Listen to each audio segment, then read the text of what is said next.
From the list of trading instruments, pick FX or CFD. These two instruments share the same trading engine, but are used for different assets. Currency pairs traded via Forex and stocks via CFDs. Select the assets you'd like to trade. Enter the amount of money you're willing to invest. Select an appropriate multiplier.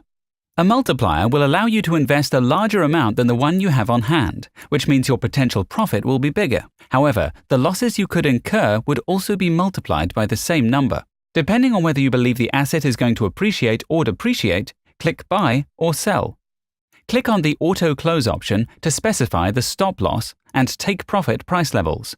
A stop loss restriction automatically closes your trading position when the losses on that trade reach a certain amount. Similarly, a take profit restriction will automatically close your position once a certain amount of profit is made.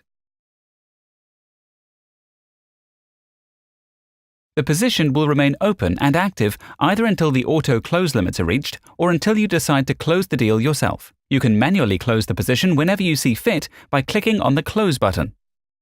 We wish you a pleasant trading experience.